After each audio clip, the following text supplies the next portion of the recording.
Suu Kyi had never been a politician, but now, as a founder of the National League for Democracy, she called for elections. She spoke at rallies throughout the country. In one incident, she came close to assassination when troops refused to let her pass and threatened to shoot her. Whatever problems arise are generally created because a truckload of armed soldiers come along and start waving their guns around. If the Secretary of Local Store can order his men to shoot down people without any real cause, it means that there's something very wrong with the system.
Despite the massacres in Rangoon, still the generals feared Suu Kyi.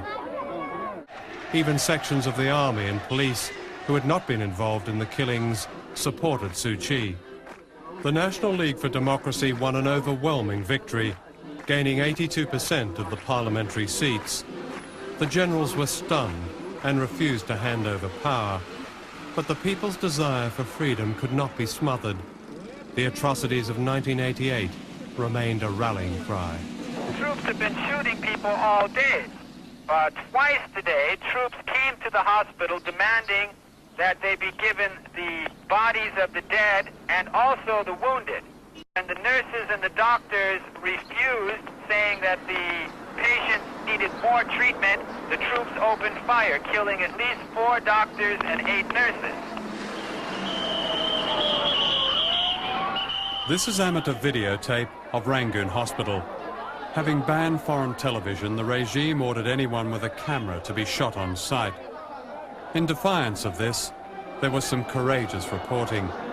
The British built this guest house around the time that Rudyard Kipling was writing The Road to Mandalay. I wonder if he'd recognize the Burma of his dreams today. According to the regime in the year of the tourist, and I quote, "Roads will be wider, lights will be brighter, grass will be greener, and tours will be cleaner." Pick up a travel brochure these days from any of the famous names, British Airways, Kuoni, Orient Express, and you would be pardoned for thinking that the same Ministry of Propaganda supplied the copy. For example, to find an unspoilt country today may seem impossible, but Burma is such a place. Indeed, Rangoon means end of strife. It's easy to see why. Its easygoing ways are a tonic to the Western traveller. It's a tonic that doesn't come cheap in one of the world's poorest countries.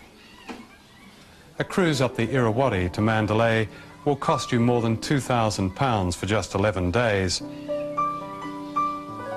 However, there is a Kipling piano bar, and it says here, ensuite cabins that are not just simply luxurious, but include the latest satellite TV, video, and your own personal safe. And in the evenings, gentlemen will feel relaxed in a jacket and tie, and ladies in a dress. What sound advice. And that's not all. There's a free lecture on Burma's history and culture. An Australian lawyer witnessed slave labour when he and his wife Jacqueline flew into a new tourist airport in the north of Burma. We heard the clinking of chains, and we went outside and noticed about 30 people crushing rock by hand, and one of them raised his prison uniform at the legs to display manacles which were running across his ankles. He then quietly lifted his shirt, which showed a chain around his waist, and from my memory he also had a manacle around his neck. And one of the officials informed us that the prisoners were political prisoners. These prisoners are preparing a tourist attraction in Mandalay. The actual road to Mandalay has recently been converted to an expressway. For the local people forced to work on it, it's known as the Road of No Return. According to Amnesty, 2 workers who tried to escape were executed by soldiers on the spot. One was hacked to death.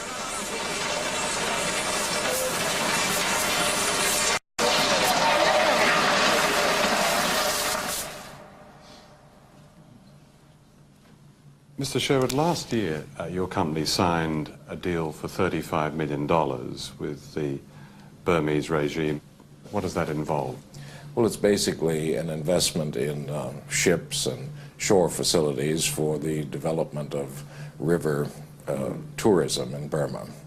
Well, what I did do was that I contacted the senior CIA representative for Burma and had extensive discussions about the truth of all of these allegations, and he confirmed to me that that they were all untrue, or that to the degree that they occurred, they were related to the drugs war. So they're not allegations. I mean, you would think that the United Nations, Amnesty, Human Rights Watch, the United States government, the United States State Department says, for instance, forced labor is routine in Burma. I don't think these all come into the realm of allegations. There's a great deal of substance there, surely. Well, perhaps you can say so, but I don't have any personal evidence of it. Did you see the elected leader of the country, Aung San Suu Kyi, when you were there? No, I didn't, no. I think it would be inappropriate or untactful for us to open a dialogue with the opposition leader. But she's the elected leader. Some would say that the people, the generals that you saw, are the opposition. Well, I believe that the generals are in power. The generals' power is backed by foreign money.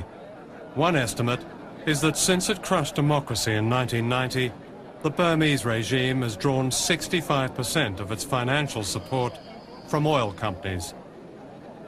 The main backers are the French company Total and its American partner Unocal. The oil pipeline they are building in the south of Burma will allow the generals to sell the country's natural gas to Thailand. The deal will give them an estimated $400 million a year over 30 years. It is NHK's policy that the footage showing the Burmese army shooting citizens who demonstrated cannot be used by anybody in the world because it's too delicate and might threaten Myanmar's stability. Please erase the material in your library. I appreciate your understanding the situation. What this usually means is that those at the top get rich while the majority end up in sweatshops, and that autocrats and dictators gain a false respectability by embracing the so-called free market. In Asia, the result of this is a vast expanding pool of cheap labor from China to Indonesia, and now with the prospect of Burma undercutting them all. This is another side of the Asian economic miracle that you seldom read about on the business pages. Backed by the power of foreign capital and the power of tourism, it gives a gloss to essentially brutal policies. In other words, it normalizes the unspeakable. This was how the apartheid regime in South Africa lasted for as long as it did. Sanctions, not profits, helped to bring it down. At the height of their epic struggle in 1988, the people of Burma produced a genuine popular democracy, then legalized it with an overwhelming vote. For this act of principle and courage, they paid a terrible price. They deserve more than our complicity and silence.